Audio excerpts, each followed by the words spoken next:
ತಮಿಳ್ನಾಡಿನಲ್ಲಿ ಒಬ್ಬ ಹೆಣ್ಮಗಳು, ಆಕೆ ಹೆಸರು ಅಂಬಿಕಾ ಅಂಥೇಳಿ.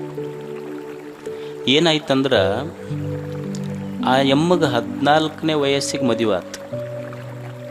18ನೇ ವಯಸ್ಸಿಗೆ 2 ಮಕ್ಕಳಾದ. ಆ ತಾಯಿಯ ಯಜಮಾನ ಪೊಲೀಸ್ ಇದ್ದ. ಈಕೆಗೆ ಒಂದು ದಿವಸ 26 ಜನವರಿ ಇರ್ತೈತಲ್ಲ, ಪರೇಡ್ ನೋಡಕ್ಕೆ ಕರ್ಕೊಂಡು ಹೋದ್ರು. ಯಾರಿಗೆ? ಅಂಬಿಕಾಗ. ಈಕೆ 5-6ನೇ ಕ್ಲಾಸ್ ಓದಿದ ಹೆಣ್ಮಗಳು. ಪ್ರಯತ್ನ ಹೆಂಗಿರ್ತದೆ ಜೀವನದಲ್ಲಿ. ಆಕೆಗೆ ಪೊಲೀಸ್ ಪರೇಡ್ ನೋಡಕ್ಕೆ ಕರ್ಕೊಂಡು ಹೋದ. ಯಜಮಾನ ಪೊಲೀಸ್ ಇದ್ನಲ್ಲ, ಪೊಲೀಸ್ ಪರೇಡ್ ನೋಡಕ್ಕೆ ಕರ್ಕೊಂಡು ಹೋದ ತಕ್ಷಣ ಪೊಲೀಸ್ ಪರೇಡ್ ನಡೆದಿತ್ತು. ಒಬ್ಬರು ಕಟ್ಟಿ ಮೇಲೆ ನಿಂತಿದ್ರು ಸಾಹೇಬರು. ಯಜಮಾನ್ ಹಿಂಗೆ ಸಲ್ಯೂಟ್ ಹೊಡ್ಕೊಂತ ಹೋದ. ಅವಾಗ ಈ ಅಂಬಿಕಾ ನೋಡಿದ್ಲು ಅದನ್ನು. ಮನೆಗೆ ಬಂದ ಮೇಲೆ ಗಂಡಕ್ಕೆ ಕೇಳಿದ್ಲು, ಅಲ್ಲ ಕಟ್ಟಿ ಮೇಲೆ ಯಾರೋ ನಿಂತಿದ್ರಲ್ಲ, ಅವರು ನಿನ್ನಂಗಡ್ ಅವರು ಕಾಕಿ ಡ್ರೆಸ್ ಹಾಕ್ಯಾರ, ನೀನು ಕಾಕಿ ಡ್ರೆಸ್ ಹಾಕಿ, ಅವ್ರಿಗೆ ಯಾಕೆ ಸಲ್ಯೂಟ್ ಹೊಡೆದು ನೀನು ಹಿಂಗೆ ನಮಸ್ಕಾರ ಮಾಡಿದೆಲ್ಲ? ಇಲ್ಲ, ಅವ್ರು ನಮ್ಮ ದೊಡ್ಡ ಸಾಹೇಬರು, SP ಅದಾರ. ಅವರು SP ಆಗ್ಬೇಕಂದ್ರೆ ಏನು ಮಾಡಬೇಕು? ಇಲ್ಲ, ಅದಕ್ಕೆ UPSC ಅಂತ ಪರೀಕ್ಷೆ ಇರ್ತೈತಿ, ಓದಬೇಕು. ಅಲ್ಲ, ನಾನು ಓದಿ ಪಾಸ್ ಆಗ್ಬೋದನಂತ ಕೇಳಿದ್ಲಕ್ಕೆ. ತನ್ನುವ 2 ಮಕ್ಕಳದಾವ, ನಾ ಓದಿ ಪಾಸ್ ಆಗ್ಬೋದನ್ನಂತ.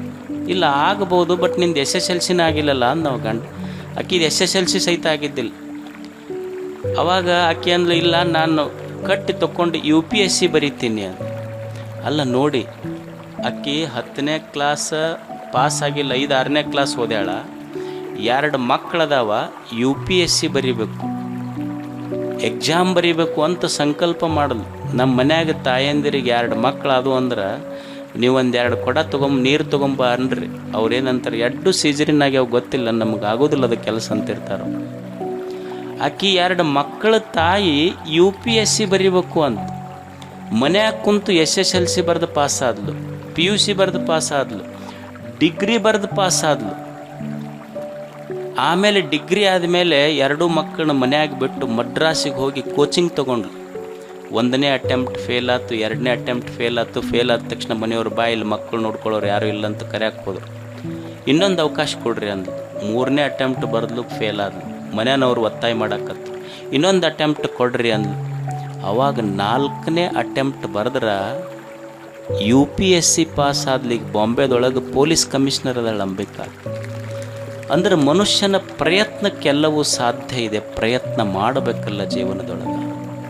ಅದಕ್ಕೆ ಮನುಷ್ಯ ಕಲಿಯುವುದೇನೆಂದ್ರೆ, ಏನು ಸಣ್ಣ ಪುಟ್ಟ ವ್ಯತ್ಯಾಸಗಳಿರ್ತಾವ, ಸೋಲಿಲ್ಲದ ಜೀವನವನ್ನು ಕಟ್ಟಬೇಕಾಗ್ತೈತೆ. ಮನುಷ್ಯ ಪ್ರಯತ್ನ ಮಾಡಬೇಕು. ಕುರುವನ್ನೇ ವೇಹ ಕರ್ಮಾಣಿ ಜಿಜೀವಿಷೇತ್ ಶತಂ ಸಮಾಹ. ಮನುಷ್ಯ ಜೀವನದಲ್ಲಿ ಪ್ರಯತ್ನಗಳನ್ನು ಮಾಡ್ಕೊತ ಹೋಗಬೇಕು. ಚಲೋ ಕೆಲಸ ಮಾಡ್ತಿರಬೇಕು. ಎಷ್ಟು ದೇವರೊಂದು 100 ವರ್ಷ ಆಯುಷ್ಯ ಕೊಟ್ಟಾನಲ್ಲ, 100 ವರ್ಷದ ಆಯುಷ್ಯದಲ್ಲಿ ಚಲೋ ಕೆಲಸ ಮಾಡ್ಕೊತ ಹೋಗ್ತಿರ್ಬೇಕು. ಜೀವನದಲ್ಲಿ ಪ್ರಯತ್ನ ಬಿಡಬಾರ್ದು. ವಾಸ್ಕೋಡಿಗಾಮ ಇದ್ದ. ವಾಸ್ಕೋಡಿಗಾಮ ಭಾರತಕ್ಕೆ ಬರಬೇಕಾದ್ರೆ ಏನು ಅವನಿಗೆ ಒಂದು ಮೊಬೈಲ್ ಇತ್ತ, ಈಗಿನ ಗತೆ ಗೂಗಲ್ ಇತ್ತ, ಏನೂ ಇರಲಿಲ್ಲ. ಎಲ್ಲೋ ಸಮುದ್ರದಲ್ಲಿ ನಾವೆಗಳನ್ನು ತಗೊಂಡು ಹೊರಟಂಥ ವಾಸ್ಕೋಡಿಗಾಮನಿಗೆ ತನ್ನ ನಾವಿಕರೇ ದಂಗೆ ತೆಗೆದರು. ಅವನ ವಿರುದ್ಧ ತಿರುಗಿ ಬಿದ್ದರು. ಆಹಾರ ಖಾಲಿ ಆಯ್ತು. ಎಲ್ಲ ಖಾಲಿ ಆದ ಮೇಲೇನೂ ಅವ ಒಂದು ಭೂಪ್ರದೇಶ ತಟ್ಟಬೇಕು, ಮುಟ್ಟಬೇಕನ್ನುವ ಛಲ ಬಿಡಲಿಲ್ಲ. ಕೊನೆಗೊಂದು ಭೂಪ್ರದೇಶ ಕಂಡು ಹಿಡ್ದವ. ಈಗ ಮಕ್ಕಳಿಗೆ ವಾಸ್ಕೋಡಗಾಮನ ಪಾಠ ಓದ್ತಾರಿಲ್ಲ ಶಾಲೆಯೊಳಗೆ. ಕೇಳಿದ್ರಂತ ಶಿಕ್ಷಕರು, ವಾಸ್ಕೋಡಗಾಮ ಎದಕ್ಕೆ ಬಂದು ಭಾರತಕ್ಕೆ ಅಂತ. ಹುಡುಗ ಹೇಳಿ, ನಮ್ಮ ತಲೆ ತಿನ್ನಕ್ಕೆ ಬಂದನು, ಮತ್ತೆದಕ್ಕೆ ಬರ್ತಾನೆ ರೀ, ಅವು ಇಸ್ವಿ ನೆನಪಿಡಕ್ಕೆ ಆಗೋದಿಲ್ಲ ನಮಗೆ. ಅಂದ್ರೆ ಒಬ್ಬ ವ್ಯಕ್ತಿಯ ಪ್ರಯತ್ನ ಎಷ್ಟು ದೊಡ್ಡದು. ಪ್ರಯತ್ನ ಬೇಕು ಜೀವನದೊಳಗೆ. ಇಷ್ಟೇ ಅಲ್ಲ, ಪ್ರಯತ್ನದ ಜೊತೆ ದೈವ ಬಲ ಇರಬೇಕಂತ ಮನುಷ್ಯ. ಒಂದು ಶರೀರ ಸ್ವಸ್ಥ ಇರಬೇಕು, ಜೀವನೋತ್ಸಾಹ ಇರಬೇಕು. 3ನೇದ್ದು ನಮ್ಮ ಇಂದ್ರಿಯಗಳೆಲ್ಲ ಒಳ್ಳೆಯ ಸಂಸ್ಕಾರಯುತವಾಗಿ ಕೆಲಸ ಮಾಡಬೇಕು. 4ನೇದ್ದು ಪ್ರಯತ್ನ ಇರಬೇಕು ಜೀವನದೊಳಗೆ. 5ನೇದ್ದು ಭಾಗ್ಯ ಇರಬೇಕು, ಅದೃಷ್ಟನೂ ಇರಬೇಕಂತ. ನಮ್ಮದೊಂದು ಕಾರ್ಯ ಸಿದ್ಧಿ ಆಗಬೇಕಾದ್ರೆ ಅದೃಷ್ಟನೂ ಬಹಳ ಮುಖ್ಯ ಜೀವನದೊಳಗೆ. ಅದೃಷ್ಟ ಇರಲಿಲ್ಲ ಅಂದ್ರೆ ಮನುಷ್ಯನ ಸಕಲ ಭೋಗಗಳಿಗೆ ಭಾಗ್ಯವಿಲ್ಲದೆ ಆಗದು ಅಂತಾರೆ ನಿಜಗುಣಿಸುವೆಗಳು. ಭಾಗ್ಯನೂ ಬೇಕಲ್ಲ. ಇವತ್ತು ನಾವು ಶ್ರೀಮಂತರಿರ್ಬೋದು, ರೂಪವಂತರಿರ್ಬೋದು, ಒಳ್ಳೆಯ ಆಸ್ತಿ ಇರ್ಬೋದು, ಜಮೀನ್ದಾರ್ ಇರ್ಬೋದು, ಎಲ್ಲ ಇರ್ಬೋದು ಮನುಷ್ಯಾಗ. ಈಗಿದು ಬಂದೈತೆಲ್ಲ, ನಾ ಶ್ರೀಮಂತ ಇರಬೇಕು, ಗಾಡಿ ಇರಬೇಕು, ಇಂಥವ್ರ ಮನ್ಯಾಗ ಹುಟ್ಟಬೇಕು, ಇಂಥವ್ರ ತಂದೆ ತಾಯಿ ಹೊಟ್ಟೆಯೊಳಗೆ ಹುಟ್ಟಬೇಕಂತೇಳಿ ಏನು ಮೊದಲ ಗೂಗಲ್ನೊಳಗೆ ಅಪ್ಲಿಕೇಶನ್ ಹಾಕಿ ಡೌನ್ಲೋಡ್ ಮಾಡ್ಕೊಂಡಿದ್ರೇನು? ಅಪ್ಲಿಕೇಶನ್ ಏನು ಫಾರಮ್ ತುಂಬಿ ಬಂದಿವೇನು?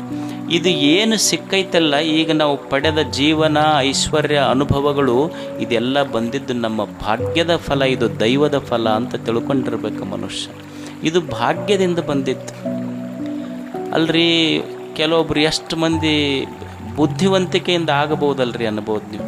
ಇಲ್ಲ ಅವ ಭಾಳ ಬುದ್ಧಿವಂತದನ್ನ, ಬುದ್ಧಿವಂತಿಕೆಯಿಂದ ಇದನ್ನು ಮಾಡ್ಯಾನ ಅಂತ. ಅಲ್ಲ, ಬುದ್ಧಿವಂತಿಕೆಯಿಂದನ ಎಲ್ಲ ಮಾಡಕ್ಕೆ ಬಂದಿದ್ರೆ ಬೀರ್ಬಲನು ಮಹಾರಾಜ ಆಗಬಹುದಾಗಿತ್ತು, ತೆನಾಲಿ ರಾಮಕೃಷ್ಣನು ಮಹಾರಾಜ ಆಗಬೇಕಾಗಿತ್ತು. ಬುದ್ಧಿವಂತಿಕೆಯಿಂದ ಆಗೋದಿಲ್ಲ, ಭಾಗ್ಯ ಅದೃಷ್ಟದಿಂದ ಆಗ್ತೈತೆ ಮನುಷ್ಯನಿಗೆ. ಅಲ್ರಿ ನೀವು ಅವು ಭಾಳ ಕೆಟ್ಟದನ್ರಿ, ಏನು ಮಾಡ್ಲಾರ್ದ ಕೆಲಸ ಮಾಡ್ತಾನೆ, ಅಷ್ಟು ಶ್ರೀಮಂತ ಆಗ್ಯಾನಲ್ಲ ಅಂತ ನೀವು ಅನ್ಬೋದು. ಈಗ ಮಾಡಿರೋಕ್ಕಿಲ್ಲ, ಹಿಂದೆ ಮಾಡಿರ್ತಾನೆ, ಅದರ ಫಲ ಈಗ ಸಿಕ್ಕಿರ್ತೈತಿ. ಅದು ಹೆಂಗೆ ರೀ ಅನ್ಬೋದು ನೀವು. ಈಗ ನೀವು ಸೈಕಲ್ ತುಳಿತೀರಿಲ್ಲ, ಸೈಕಲ್ ಫೆಡ್ಲ್ ತುಳಿತೀರಿಲ್ಲ, ತುಳಿದು ಒಂದು ಸ್ವಲ್ಪ ಓಡೋದ ಮೇಲೆ ಬಿಡ್ರಿ, ನೀವೇನು ಪೆಡ್ಲ್ ತುಳಿಯೋದು ಬೇಕಾಗಿಲ್ಲ, ತಾನೇ ಓಡ್ತಿರ್ತೈತದು. ಹಂಗೀಗೇನು ಶ್ರೀಮಂತಿಕೆ, ಸೌಂದರ್ಯ ಅದೆಲ್ಲ ಬಂದೈತೆಲ್ಲ, ಹಿಂದೆ ಪೆಡ್ಲ್ ತುಳಿದಿದ್ದದು ಈಗ ಬಂದು ಓಡಾಕತ್ತೈತೆ ಅದು. ಮತ್ತು ಈಗ ಪೆಡ್ಲ್ ಇನ್ನೊಂದಿಷ್ಟು ತುಳಿದ್ರೆ ಮುಂದೆ ಓಡ್ತೈತಿ, ಈಗ ಮಾಡಲಿಲ್ಲ ಅಂದ್ರೆ ಹೊತ್ಕೊಂಡು ಬೀಳ್ತೈತಿ ಅಷ್ಟೇ. ಪೆಡ್ಲ್ ತುಳಿಬೇಕಾಗತ್ತೆ ನಾವಿಲ್ಲೆಲ್ಲರೂ. ಅಂದ್ರೆ ಪುಣ್ಯ ಕರ್ಮಗಳನ್ನು ಮಾಡಲೇಬೇಕಾಗತ್ತೆ ಮನುಷ್ಯ. ಭಾಗ್ಯ ಎದರಿಂದ ಬರ್ತೈತಿ? ಪುಣ್ಯ ಬೇಕು ಮನುಷ್ಯನಿಗೆ. ಭಾಗ್ಯ ಇರದೇ ಇದ್ದರೆ ಜೀವನದೊಳಗೆ ಏನೂ ಆಗೋದಿಲ್ಲ. ಕಾರ್ಯ ಸಿದ್ಧಿ ಆಗಬೇಕಾದ್ರೆ ಭಾಗ್ಯವೂ ಬೇಕಾಗ್ತೈತಿ. ಈಗ ಸೀತಾದೇವಿ ಇದ್ಲಿ, ಸೀತಾದೇವಿಗೆ ರಾಮ ಅಡವಿಯೊಳಗೆ ಬಿಟ್ಟು ಬಂದ. ನಾವು ಸುಮ್ಮನೆ ದಾರಿಯೊಳಗೆ ಹೋಗುವಾಗ ಹೊಲದೊಳಗೆ ಎಷ್ಟೋ ಮಂದಿಗೆ ಹಾವು ಕಚ್ಚಿ ಸತ್ತಾರೋ ಇಲ್ಲ, ಹಾವು ಕಚ್ಚಿ ಸತ್ತವ್ರದಾರ. ಕಾಡಿನೊಳಗೆ ಸೀತಾದೇವಿಗೆ ಹೋಗಿ ಬಿಟ್ಟು ಬಂದರೂ ಸಹಿತ ಯಾವುದೋ ಒಬ್ಬ ಮಹಾನ್ ಋಷಿಯ ಗುರುಕುಲದಲ್ಲಿ ತಾನು ಬೆಳೆದ ಇಬ್ಬರು ಮಕ್ಕಳಿಗೆ ಬೆಳೆಸದ್ಲಲ್ಲ, ಮತ್ತು ಇದು ದೈವ ಬಲ ಇರಲಾರ್ದೆ ಸಾಧ್ಯ ಐತೇನು ಹೇಳಿ. ಮನ್ಯಾಗ ನಮಗೊಂದು ಗುಳಿಗಿ ರಿಯಾಕ್ಷನ್ ಆದ್ರೆ ಎಷ್ಟೋ ಮಂದಿ ಪ್ರಾಣ ಹೋಗ್ತಾವ. ಮೀರಾಬಾಯಿಗೆ ಅವ್ರ ಅಪ್ಪನೇ ವಿಷ ಕೊಟ್ಟ, ಏನೂ ಆಗಲಿಲ್ಲಲ್ಲ. ಆಕಿ ಹರಿ ಗುಣ ಗಾನೇ ಲಗಿ ಶ್ರೀಕೃಷ್ಣ ಕೃಷ್ಣ ಅಂತ ಹಾಡ್ಕೊಂತ ಹೊಂಟ್ಲಲ್ಲ. ಎದರಿಂದಾತಿದು? ಎದರಿಂದಾತು ಅಂದ್ರೆ ದೈವ ಬಲದಿಂದ. ನಿಮಗೊಂದು ಘಟನಾ ನೆನಪಿರಬಹುದು. ನಮ್ಮಲ್ಲಿ ಒಂದು ವಿಮಾನ ಯುದ್ಧ ಬೇರೆ ಶತ್ರು ದೇಶದ ಮೇಲೆ ಹೋಯ್ತು. ಯುದ್ಧ ವಿಮಾನ ಕೆಳಗೆ ಬಿತ್ತು. ಕೆಳಗೆ ಬಿದ್ದ ಮೇಲೆ ಶತ್ರು ದೇಶದ ಸೈನಿಕರು ಅವನು ಸುತ್ತುವರೆದು ಬಂದೂಕ್ ಹಿಡಿದ್ರು. ಕೊನೆಗೆ ಆ ದೇಶದ ಬಾರ್ಡರ್ ಬಿಟ್ಟು ಹೊರಗೆ ಬರುವಾಗ ಯುದ್ಧದ ವಿಮಾನದಿಂದ ಮ್ಯಾಲಿಂದ ಕೆಳಗೆ ಬಿದ್ದರೂ ಸಹಿತ ಏನೂ ಆಗಲಾರ್ದಂಗೆ ಹೊರಗೆ ಬಂದನಲ್ಲ ಅಭಿನಂದನ್ ಕಮಾಂಡರ್. ಎದರಿಂದ ಬಂದ ಅಂದ್ರೆ ದೈವ ಬಲದಿಂದ ಬಂದ ಮನುಷ್ಯ. ದೈವದ ಬಲನೂ ಬೇಕಾಗ್ತೈತಲ್ಲ. ನಾವು ಸುಮ್ಮನೆ ಗಾಡಿ ಬಚ್ಚಲ್ದಾಗ ಬಿದ್ದು ಎಷ್ಟೋ ಪ್ರಾಣ ಕಳ್ಕೊಂಡವ. ಯುದ್ಧ ವಿಮಾನದಾಗಿಂದ ಬಿದ್ದನು ದೈವ ಹೋಗಲಿಲ್ಲ ಅಂದ್ರೆ ಮತ್ತೆ ದೈವ ಬೇಕಲ್ಲ ಮನುಷ್ಯಾಗ. ಅದಕ್ಕೆ ಮನುಷ್ಯನಿಗೆ ದೈವ ಬಲ ಬೇಕು. ಮತ್ತು ನಾ ಏನು ಪುಣ್ಯ ಮಾಡಿರ್ತೀನಿ ಇಟ್ ರಿಟರ್ನ್ಸ್. ನಾವೇನು ಪುಣ್ಯ ಮಾಡಿರ್ತೀವಲ್ಲ ಅದು ನಮಗೆ ಹಳ್ಳಿ ಬರ್ತೈತದು. ಒಬ್ರು ಯಾರೋ ಆಫೀಸರ್ ಇದ್ರಂತ. ಅವ ಆಫೀಸರ್ ನಾ ಏನು ಕರ್ಮ ಮಾಡ್ತೀನಿ ನನಗೆ ಹೊಳ್ಳದು ಹೆಂಗೆ ಬರ್ತೈತಿ. ಸುಮ್ಮನೆ ಒಂದು ಸಣ್ಣ ಉದಾಹರಣೆ ನೋಡಿ. ಒಬ್ಬರು ಆಫೀಸರ್ ಇದ್ದರು. ಆ ಆಫೀಸರ್ ಏನು ಮಾಡ್ದಂದ್ರೆ, ಜವಾನ್ರು ಇರ್ತಾರಲ್ಲ ಪ್ಯೂನ್ರು, ಏನೋ ಕೆಲಸಕ್ಕೆ ಕೆತ್ತ ಬೈದ್ನಂತ. ಮತ್ತು ಅವ ಪ್ಯೂನಿಗೆ ಪಾಪ ಆಫೀಸರಿಗೆ ಹೆಂಗೆ ಬೈಯಕ್ಕೆ ಬರ್ತೈತಿ. ಮನೆಗೆ ಬಂದು ಹೆಣ್ಮಕ್ಳಿಗೆ ಜಗ್ಗಿ ಬೈದವ. ಅಂದ್ರೆ ತನ್ನ ಸಿಟ್ಟು ಹೆಣ್ಮಕ್ಳ ಮೇಲೆ. ಅವು ಹೆಣ್ಮಕ್ಳು ಯಜಮಾನಿಗೆ ಹೆಂಗೆ ಹೊಳ್ಳಿ ಅನ್ನಕ್ಕೆ ಬರ್ತೈತಿ. ಆಕೆ ಮಗನಿಗೆ ಬೈದ್ಲು ಜಗ್ಗಿ. ಮಗ ಅವು ಹೆಂಗೆ ಬೈಯಕ್ಕೆ ಬರ್ತೈತಿ. ಮನೆ ಮುಂದೆ ನಾಯಿ ಇತ್ತು ಅವ್ರದ್ದು, ಆ ನಾಯಿಗೆ ಬಡ್ದವ. ಆ ನಾಯಿಗೆ ಪಾಪಿವ ದಿವಸ ಊಟ ಹಾಕ್ತಿದ್ನಲ್ಲ, ಅದು ನಾಯಿ ಅವನಿಗೇನಂತ ಸುಮ್ಮನೆ ಇತ್ತು. ಯಾರೋ ಒಬ್ಬರು ಮನೆ ಮುಂದೆ ಹಾದು ಹೊಂಟಿದ್ರು, ಅವ್ರು ಹೋಗಿ ಆರ್ಡರ್ ಅಂತ ಹಿಡ್ದ ಬಿಡ್ತು.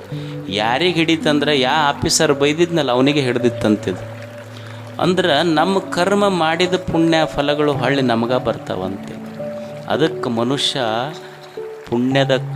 ಪುಣ್ಯದ ಕೆಲಸ ಮಾಡಿದ್ರೆ ಭಾಗ್ಯ ಬರ್ತೈತಿ. ಭಾಗ್ಯದ ಸಂಗ್ರಹ ಯಾವುದು ಅಂದ್ರೆ ಪುಣ್ಯ ಅಷ್ಟೆ. ಪುಣ್ಯದ ಕೆಲಸ ಮಾಡ್ತಿರ್ಬೇಕು ಮನುಷ್ಯ. ಈಗ ನೀವು ನೋಡ್ರಿ, ಕುರಿ ದೊಡ್ಡಿ ಇರ್ತಾವೆ ನೋಡಿರಿ. ಕುರಿ ದೊಡ್ಡಿ ಪುಣ್ಯದ ಕೆಲಸ ಹೆಂಗೆ ಫಲ ಕೊಡ್ತೈತಿ ಅಂದ್ರೆ, ಕುರಿ ದೊಡ್ಡಿ ಇರ್ತಾವೆ. ಅಮಾವಾಸ್ಯೆ ದಿವಸ ಕತ್ತಲಿ ಇರ್ತೈತಿ. ಕತ್ತಲಿಯೊಳಗೆ ಕುರಿ ದೊಡ್ಡಾಗ ಒಂದು 100 ಕುರಿ ಇರ್ತಾವೆ. 100 ಕುರಿ ಅದಾವ. ಏನವೇನು ಕೆಂಪಗ ಬೆಳ್ಳಗ ಕರ್ಗ ಅರಿಶಿಣ ಅದಾವ, ಒಸು ಕರ್ಗ ಅದಾವ. 100 ಕುರಿ ಅದಾವ ದೊಡ್ಡಾಗ, ಒಸು ಕರ್ಗದಾವ. ಅದು ಅಮಾವಾಸ್ಯೆ ಐತಿ. 100 ಕುರಿಯೊಳಗೆ ತಾಯಿ ಕುರಿ ಕತ್ತಲದೊಳಗೆ ಹೆಂಗೆ ತನ್ನ ಮರಿಗೆ ಹೋಗಿ ಹಾಲು ಉಣಿಸ್ತೈತಲ್ಲ, ಹಂಗೆ ನಾವು ಮಾಡಿದ ಪುಣ್ಯವೆಂಬ ತಾಯಿ ಅದರ ಫಲ ತಾನೇ ಬಂದು ನಮಗೆ ಉಣಿಸಿ ಹೋಗ್ತೈತಿ. ಅದಕ್ಕೆ ಪುಣ್ಯ ಮಾಡಬೇಕಾಗ್ತೈತೆ ಮನುಷ್ಯ, ಪುಣ್ಯ ಮಾಡಬೇಕು ಮನುಷ್ಯ. ಅದಕ್ಕೆ ಇವತ್ತು ನೋಡ್ರಿ, ಬಾಳಿ ಗ್ರಾಮದಲ್ಲಿ ಇಷ್ಟೆಲ್ಲ ಪಾಪ ಸಣ್ಣ ಹಳ್ಳಿ ಆದರೂ ಭಾಳ ಒಳ್ಳೆ ಕೆಲಸ ಮಾಡಿದ್ದಾರೆ. ಇಷ್ಟೆಲ್ಲ ಜನರನ್ನು ಕೂಡಿಸಿ ಪುಣ್ಯದ ಕೆಲಸ ಮಾಡಿದ್ದಾರೆ. ಮನುಷ್ಯ ಪುಣ್ಯ ಮಾಡಬೇಕು. ಈಗ ನೋಡಿ, ನಾವು ದೇವರಿಗೆ ಅಭಿಷೇಕ ಮಾಡ್ತೀವಿ, ನೀರಿನ ಅಭಿಷೇಕ ಮಾಡ್ತೀವಿ. ಹೊಳೆ ನೀರು ತಂದು ದೇವ್ರ ತಲೆ ಮೇಲೆ ಹಾಕಿ ಫಲ ಬೇಡ್ತೀವಿ ನಾವು. ಅಲ್ಲ, ಫಲ ಬರಬೇಕಾಗಿದ್ದರೆ ಹೊಳೆ ಕೊಟ್ಟು ನೀರಿಗೆ ಬರ್ಬೇಕು, ನಮಗೆ ಯಾಕೆ ಬರ್ಬೇಕು ಹೇಳಿ? ಹೂವು ಏರಿಸಿ ದೇವರಿಗೆ ನಾವೇನಂತೀವಿ, ಪುಣ್ಯದ ಫಲ ನಮಗೆ ಬರ್ಬೇಕಂತೀವಿ. ಅಲ್ಲ, ಫಲನ ಬರ್ಬೇಕಾಗಿತ್ತಂದ್ರೆ ಹೂವು ಹಣ್ಣು ಕೊಟ್ಟು ಗಿಡಕ್ಕೆ ಬರ್ಬೇಕು, ನಮಗೆ ಯಾಕೆ ಬರ್ಬೇಕು ಹೇಳಿ? ನೈವೇದ್ಯ ಹಿಡಿದು ನಮಗೆ ಫಲ ಬರ್ಬೇಕಂತೀವಿ ನಾವು. ನೈವೇದ್ಯ ಹಿಡಿದು ಫಲ ಬರಬೇಕಾಗಿತ್ತು ಅಂದ್ರೆ ಮತ್ತು ಬೆಳೆದ ಭೂಮಿ ತಾಯಿಗೆ ಬರಬೇಕಾಗಿತ್ತು ಪುಣ್ಯ, ನಮಗೆ ಯಾಕೆ ಬರ್ಬೇಕು? ನಾವು ಯಾರ್ದೋ ಕೊಟ್ಟು ನಮಗೆ ಪುಣ್ಯ ಬೇಡವ್ರು ನಾವು ಅಷ್ಟೆ. ಪುಣ್ಯ ಬರಬೇಕಾದ್ರೆ ನಾನು ದುಡಿಬೇಕಲ್ಲ, ದುಡಿದು ಪುಣ್ಯವನ್ನು ಸಂಪಾದಿಸಬೇಕಾಗ್ತೈತೆ. ಒಬ್ಬ ಊರಿಗೆ ಬೇಸರ ನಾವಿದ್ದಂತ, ಅವ ಹೋಗಿ ಬಸ್ ಸ್ಟ್ಯಾಂಡಿಗೆ ಕುಂತ. ಅವ ಏನು ಮಾಡ್ತಿದ್ನಂದ್ರೆ ಮಂದಿ ಸೇರಿ ಚುಟ್ಟ ಸೇದೋದು, ಅವ್ರ ಕಡೆ ಚುಟ್ಟ ಕೇಳೋದು, ಹಿಂಗೆ ಒಟ್ಟು ಖಾಲಿ ಮನುಷ್ಯ ಹೋಗಿ ಬಸ್ ಸ್ಟ್ಯಾಂಡಿಗೆ ಕುಂತ. ಬರೀ ದುಡಿತಿದ್ದಿಲ್ಲ, ಮನ್ಯಾಗ ಮಾತ್ರ ರೊಕ್ಕ ಕೇಳೋದು ಬಿಡ್ತಿದ್ದಿಲ್ಲ. ಅವರಿಗೆ ಸಾಕಾಗಿ ಹೋಗ್ತು, ಎಲ್ಲರ ಹೋಗಿ ಹರ್ಕೊಂಡು ಹೋಗಂದ್ರೆ ಅವ್ರು ಅನ್ನೋದಿಲ್ಲ. ನೀವು ಸಾಕಾದಾಗ ಏನು ಮಾಡ್ತಾರೆ, ಹರ್ಕೊಂಡು ಹೋಗೋ ಕಡೆ ಅಂದ್ರೆ. ಇದು ಹೋತು, ರೊಕ್ಕ ಮನ್ಯಾಗ ಕೊಡಲಿಲ್ಲ, ಬಂದು ಬಸ್ ಸ್ಟ್ಯಾಂಡಿಗೆ ಕಟ್ಟಿಗೆ ಕುಂತು. ಅಲ್ಲಿ ಹನುಮಂದೇವ್ರ ಗುಡಿ ಇತ್ತು, ಅಲ್ಲಿ ಎಲ್ಲ ಮಂದಿ ಹೋಗ್ತಿದ್ರು ಶನಿವಾರ. ಅವ್ನು ಅನ್ನಿಸ್ತು, ಇಷ್ಟು ಮಂದಿ ನಡ್ಕೊತಾರಲ್ಲ, ನಾವು ಒಂದು ನೋಡೋಣಲ್ಲ, ಒಂದು ಚಾನ್ಸ್ ತೊಗೊಂಡು ಏನಿರ್ಬೋದು ದೇವ್ರದ್ದು. ಇವ ಹೋದ, ನೋಡಪ್ಪ ಇಷ್ಟು ಮಂದಿ ನಡ್ಕೊತಾರೆ, ನಾವಂತೂ ಬಂದಿಲ್ಲ ನಿಮ್ಮ ಗುಡಿಗೆ. ಇಲ್ಲೇ ಇದ್ದರು, ಬಸ್ ಸ್ಟ್ಯಾಂಡ್ನಾಗ ಕೂಡ್ತಿದ್ರು, ಗುಡಿಗೆ ಬಂದಿಲ್ಲ ನಾವು. ಮತ್ತು ನಮಗೆ ಇವತ್ತಂತೂ ರೊಕ್ಕ ಸಿಕ್ಕಿಲ್ಲ ನಮ್ಮ ಮನ್ಯಾಗ. ನೀ ಅಕಸ್ಮಾತ್ ಅಷ್ಟು ಸತ್ತುಳ್ಳವಾಗಿದ್ರೆ ನಮಗೊಂದು 100 ರೂಪಾಯಿ ಸಿಗಬೇಕು ಇವತ್ತು. ಮತ್ತು ನಮ್ಮದೇನು ಉದ್ರಿ ಭಕ್ತಿ ಅಂತ ತಿಳ್ಕೊಬೇಡ. ನೀನು 100 ರೂಪಾಯಿ ಕೊಟ್ಟೆ ಅಂದ್ರೆ 50 ರೂಪಾಯಿ ನಿನಗೆ ಕಾಣಿಕೆ ಹಾಕಿ ಹೋಗ್ತೀವಿ ಹುಂಡಿಗೆ. ಅವ ಇಷ್ಟು ಬೇಡ್ಕೊಂಡು ಹಿಂಗೆ ಬರೋದ್ರಾಗ ನನ್ನ ನೋಟ್ ಬಿದ್ದಿತ್ತಲ್ಲಿ ಮುಂದೆ. ಅವನಿಗೆ ಅನ್ನಿಸ್ತು, ಅದಕ್ಕೆ ನಡ್ಕೊತಾರೆ ಮಂದಿ ನಿನಗಿಷ್ಟು. ಹಿಂಗೆ ನೋಡ್ತಾನ, ಅದು 50 ರೂಪಾಯಿ ನೋಟಿತ್ತು. ಓಹೋ, ನಿನ್ನ ಶಾಣೆ ಅದಿ ಭಾಳ. ನಾನು 100 ರೂಪಾಯಿ ಕೇಳಿದ್ನೆಲ್ಲ, ನಿಂದು 50 ರೂಪಾಯಿ ಮುರ್ಕೊಂಡು ನನಗೆ ಕೊಟ್ಟೀನಿ ನಾನು. ಇವ್ರು ಮಂದಿಗೆ ಟೊಪ್ಪಿಗೆ ಹಾಕೋರಲ್ಲ, ದೇವರಿಗೆ ಟೊಪ್ಪಿಗೆ ಹಾಕೋ ಮಂದಿ ಇವರೆಲ್ಲ. ಇಂಥ ಮಂದಿ ಅದಾರಂತ ತಿಳ್ಕೊಂಡು ನಾವು ಹಣಮಪ್ಪ, ನೀವು ಗುಡಿಗೆ ಹೋಗ್ರಿ, ನಿಮ್ಮ ಕಡೆ ನೋಡ್ಯಾನ, ನಾವು ಮಾರಿ ತಿರುಗಿಸ್ಕೊಂಡು ನಿಂತಾನೆ ಈ ಕಡೆ. ಯಾರಿಗಾರ ಒಬ್ಬರಿಗೆ ಹೋದವ್ರು ನಿಮ್ಮ ಕಡೆ ನೋಡ್ಯಾನೇನು ಅಂದ್ರೆ, ನಾವು ಬೇಡುವ ಫಲಗಳು ಹಿಂಗೆ. ಆದರೆ ಪುಣ್ಯದ ಫಲ ಹಂಗೆ ಸಿಗೋದಿಲ್ಲ. ನಾನು ದುಡಿಬೇಕಾಗ್ತದೆ. ಯಾಕೆ ಮಾಡಬೇಕು ಅಂದ್ರೆ, ಸಂತೋಷಕ್ಕಾಗಿ ಮನುಷ್ಯ ಪುಣ್ಯದ ಕೆಲಸಗಳನ್ನು ಮಾಡಬೇಕು. ಒಬ್ಬರು ದುರ್ಗಾಚರಣ ದಾಸ್ ಅಂತಿದ್ದರು ಪಶ್ಚಿಮ ಬಂಗಾಳದಲ್ಲಿ. ದುರ್ಗಾಚರಣ ದಾಸ್ ಒಬ್ಬರು ಸಮಾಜ ಸೇವಕರು. ಅವರು ಮಂದಿಗೆಲ್ಲ ಬಹಳ ಸಹಾಯ ಮಾಡ್ತಿದ್ರು. ಆರಾಮಿಲ್ಲ ಅಂದ್ರೆ ತೋರಿಸೋದು, ಊರಾಗ ಒಳ್ಳೊಳ್ಳೆ ಕಾರ್ಯಕ್ರಮಗಳನ್ನು ಆಯೋಜನೆ ಮಾಡೋದು, ಗಿಡ ಹಚ್ಚೋದು, ಮತ್ತು ಬಡವರಿಗೆ ಬಗ್ಗರಿಗೆ ಮಕ್ಕಳಿಗೆ ಊಟ ವ್ಯವಸ್ಥೆ ಮಾಡಿಸೋದು ಮಾಡ್ತಿದ್ರು. ಅವರೊಬ್ಬ ಸ್ನೇಹಿತ ಕೇಳಿದಂತೆ, ಇಷ್ಟೆಲ್ಲ ಸಮಾಜದ ಕೆಲಸ ಮಾಡ್ತೀಯಲ್ಲ, ನಿನಗೆ ಯಾರ ಪ್ರಶಸ್ತಿ ಕೊಡ್ತಾರ ನಿನಗೆ? ಅವಾಗ ಅವ ಅಂದ, ಪ್ರಶಸ್ತಿಗಾಗೆ ಮಾಡ್ಬೇಕಂತ ಎಲ್ಲೈತಿ, ಪ್ರಶಸ್ತಿಗಾಕೆ ಮಾಡ್ಬೇಕಂತ ಎಲ್ಲೈತಿ ನೋಡು. ನಾ ಏನಿಷ್ಟು ಸಮಾಜದೊಳಗೆ ಊರಾಗ ಒಳ್ಳೆ ಕೆಲಸ ಮಾಡಕತ್ತೀನಲ್ಲ, ನಾ ಪ್ರಶಸ್ತಿಗಾಗಿ ಮಾಡಕತ್ತಿಲ್ಲ. ಇದನ್ನು ಮಾಡಿದ್ರೆ ನನ್ನ ಹೃದಯದೊಳಗೆ ಸಂತೋಷ ತುಂಬತೈತಿ, ಸಂತೋಷಕ್ಕಾಗಿ ಮಾಡ್ತೀನಿ ನಾನು ಇದನ್ನು. ಮತ್ತು ಯಾರೋ ಕೊಡುವ ಪ್ರಶಸ್ತಿ ಐತಲ್ಲ, ಅದು ಹರಿದು ಹೋಗ್ತೈತದು. ಹರಿದು ಹೋಗುವ ಪ್ರಶಸ್ತಿಗಳು ನನಗೆ ಬೇಕಾಗಿಲ್ಲ. ಏನೋ ಒಳ್ಳೆಯ ಕೆಲಸ ಮಾಡಿದಾಗ ನನ್ನ ಎದೆಯಾಗ ಸಂತೋಷ ಆಗುತ್ತಲ್ಲ, ಇದು ದೇವರೇ ನನ್ನ ಹೃದಯದೊಳಗೆ ಬರೆದ ಪ್ರಶಸ್ತಿ ಪತ್ರ, ಸಂತೋಷ ನನ್ನ ಪ್ರಶಸ್ತಿ ಪತ್ರ. ಅದಕ್ಕೆ ಮನುಷ್ಯ ಸಂತೋಷಕ್ಕಾಗಿ ಒಳ್ಳೆಯ ಕೆಲಸಗಳನ್ನು ಮಾಡ್ತಿರಬೇಕು. ಇಲ್ಲೆಲ್ಲ ಬಾಳೆಯ ಹಿರಿಯರು, ಯುವಕರು, ತಾಯಂದಿರು ಮತ್ತು ಸುತ್ತಮುತ್ತ ಹಳ್ಳಿಗಳ ಜನ ಇಲ್ಲೊಂದು ಭಾಳ ದೊಡ್ಡ ಕಾರ್ಯಕ್ರಮವನ್ನು ಪುಟ್ಟಹಳ್ಳಿಯಲ್ಲಿ ಭಾಳ ಅಚ್ಚುಕಟ್ಟಾಗಿ ಆಯೋಜನೆ ಮಾಡಿದ್ರೆ 5 ದಿನಗಳವರೆಗೆ. ಮತ್ತು ನಾಳೆ ಬೆಳಿಗ್ಗೆ ಹುಡುಗರಿಗೆ ತಮಾಷೆ ಮಾಡ್ತಿದ್ದು ನಾನು, ಗಾಡಿ ತೊಗೊಂಡು ಮತ್ತೆ ಯಾವ್ದಾರ ಊರಿಗೆ ಹೋಗಿಗಿರಪ್ಪ ಅಂಥೇಳಿ. ಮತ್ತು ಎಲ್ಲ ಹಿರಿಯರು, ಯುವಕರು, ತಾಯಂದಿರು ಎಷ್ಟು ಚಲೋ ಕೆಲಸ ಮಾಡ್ಯಾರ ನೋಡ್ರಿ. ಎಷ್ಟು ಹಳ್ಳಿಗಳಲ್ಲಿ ಭಕ್ತಿ ಶ್ರದ್ಧೆ, ಎಲ್ಲರೂ ಬರ್ತಾರಂತ ರಂಗೋಲಿ ಹಾಕಿ ಬಿಡಿಸಿ ಎಷ್ಟು ಸುಂದರವಾಗಿ ಸ್ವಾಗತ. ರಾಮಾಯಣ ಮಹಾಭಾರತ ಬರೆದ ಕೈಗಳು ಎಷ್ಟು ಶ್ರೇಷ್ಠವೋ, ನಮ್ಮೂರಿಗೆ ಸನ್ಯಾಸಿಗಳು, ಸಂತರು, ಅತಿಥಿಗಳು ಬರಬೇಕಂತ ಭಕ್ತಿಯಿಂದ ರಂಗೋಲಿ ಬಿಡಿಸಿದ ಕೈಗಳು ಸಹಿತ ಅಷ್ಟೇ ಪವಿತ್ರವಾದ ಕೈಗಳವೆ. ತೆರೆದ ಹೃದಯದಿಂದ ಮನಸ್ಸಿನಿಂದ ಎಲ್ಲರನ್ನ ಸ್ವಾಗತ ಕೋರಿ ಇದೊಂದು ಕಾರ್ಯಕ್ರಮ ಮಾಡಿದ್ರೆಲ್ಲ. ಇದನ್ನು ಈ ಕಾಣುವ ಸಂಭ್ರಮದ ಹಿಂದೆ ಕಾಣದ ಸಾವಿರಾರು ಕೈಗಳು ಕೆಲಸ ಮಾಡ್ಯಾವ. ಆ ಕೈಗಳಿಗೆ, ಹಿರಿಯರಿಗೆ, ಯುವಕರಿಗೆ, ತಾಯಂದಿರಿಗೆ ತಮಗೆಲ್ಲರಿಗೂ ಧನ್ಯವಾದಗಳು. ಶರಣು ಶರಣಾರ್ಥಿ.